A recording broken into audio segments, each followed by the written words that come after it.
Okay, this is a great sow bug pattern. We've been kind of fine-tuning it. It's one style of pattern I've used for a lot of years, but we've recently given it a facelift using some different kind of dubbing and a little bit different method on the construction of it. So we're going to go ahead and get started.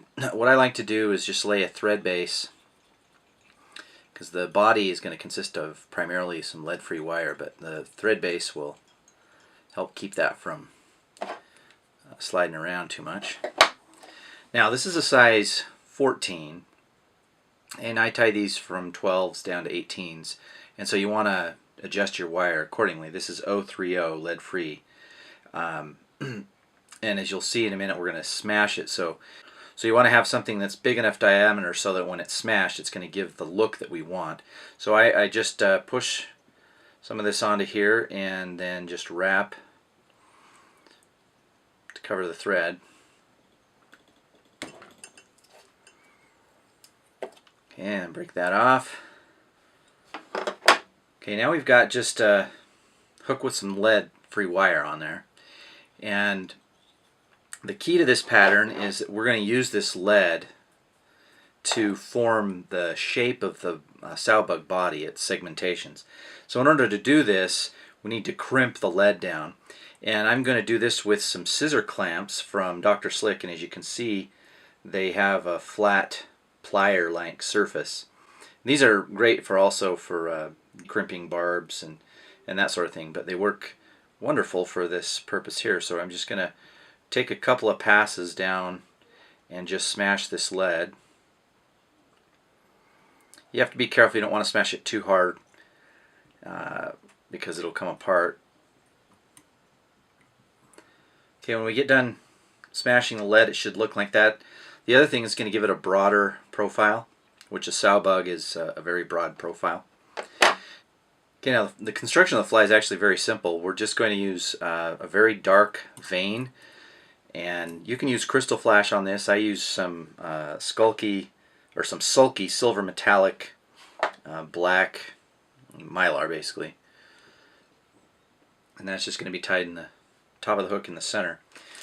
Now for the dubbing, we messed around with a bunch of different kinds of dubbings over the year for sow bugs, and there's several that have been really good, and so we used to mix our own, and just recently in the last few months have been messing around a little bit variation of that mix. And so what we've got is a very specific sow bug mix.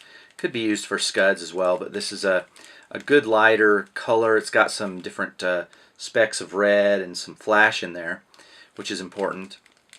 And the fibers are, you can see they're stiff enough, yet supple enough that we can use for legs and to build up part of the body. So in order to do that, I'm going to make a loop.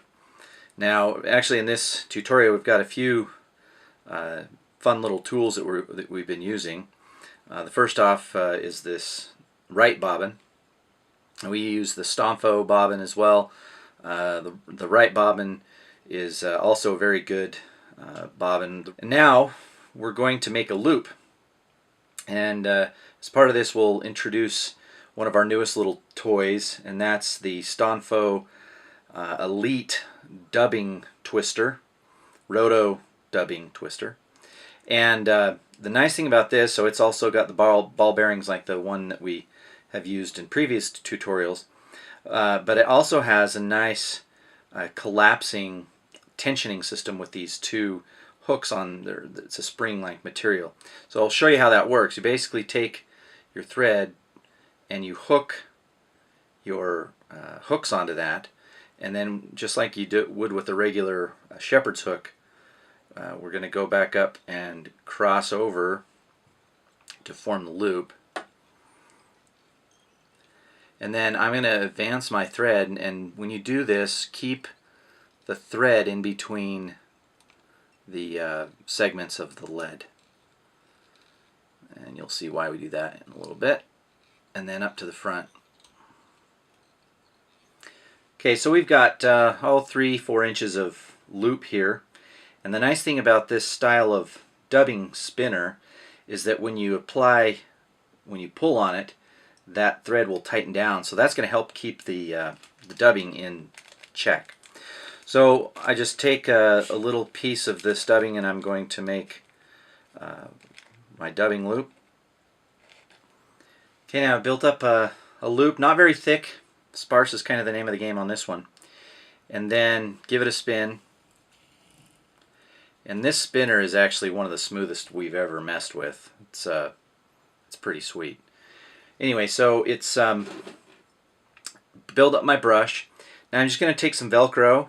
Another fun little tool that we've been using a lot lately is the Dr. Slick all-in-one dubbing brush. So it has the thicker bristles on the one end, and on the other end it has some thin Velcro strips. And so what I want to do here is I want to pick out any clumps. I want this to be very uniform, so if there's any thicker clumps of the dubbing, I want that picked out. Okay, once that's picked out, now what I'm going to do is just wind, and I want that thread to go in between each of the segments of the lead. And you'll see here in a little bit why we do that. And then once at the front, just tie that off.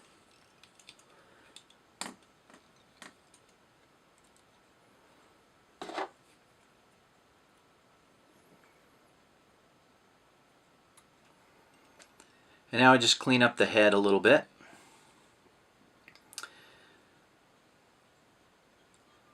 Okay, now the first thing I want to do is start to tease out the fibers, because I don't want a lot of fibers on top.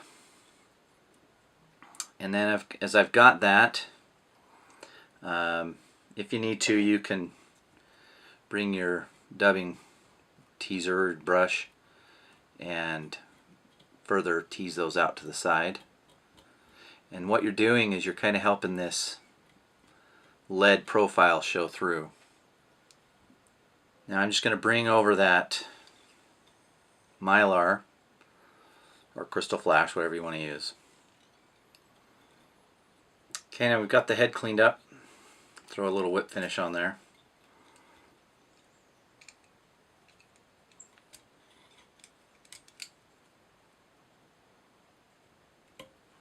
Okay, now we've got the vein in there. What I like to do is use my fingers as a kind of a backstop to help brush this out. And then we want to get up underneath as well. That's another reason these lower profile Velcro brushes come in handy. And we want to brush out the bottom as well. So all around this is going to be a flat profile. And then you just pull those fibers out. And then as we do that, we can go ahead and give it a haircut.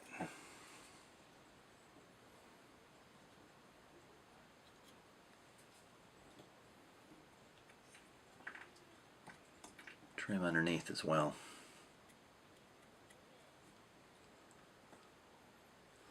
And then that's the profile we're left with. You can see it's very thin this way and broader from the top view, which is the shape of a sow bug. Now here's really where the rubber hits the road. So we're going to take some Loon UV Clear Finish in the Flow flavor, and this is going to dig down into, soak down into the dubbing, and then basically give us a base to create our body. So you just very lightly add this flow into the area where the lead is, and that dubbing is going to soak it up, and you'll see how that looks here in a sec. And zap that.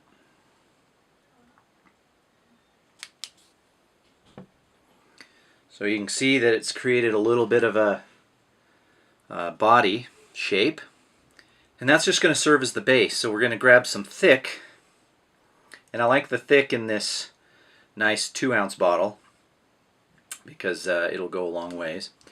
And now I'm just going to give this the body and just build up right on top of where the flow went.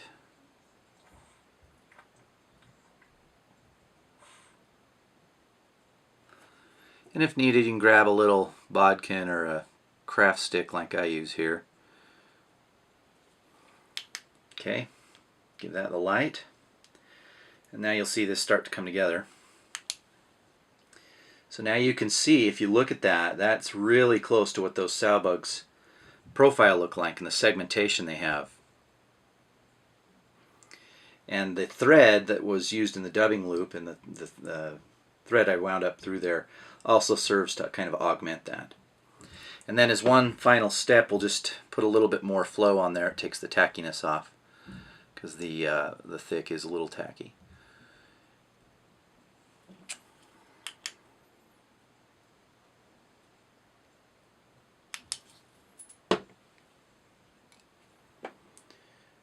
And there we go. Another variation that I like to do is I'll tie the head with some fluorescent fire orange thread to give it a little hot spot. And then you can also use a little bit of red Sharpie underneath to give that a tinge of red or green. Sometimes you'll see some different colors in there. And then we have the dubbing in a light and a medium and a dark. This is the light color here. But give it a whirl. It's a great little sow bug pattern.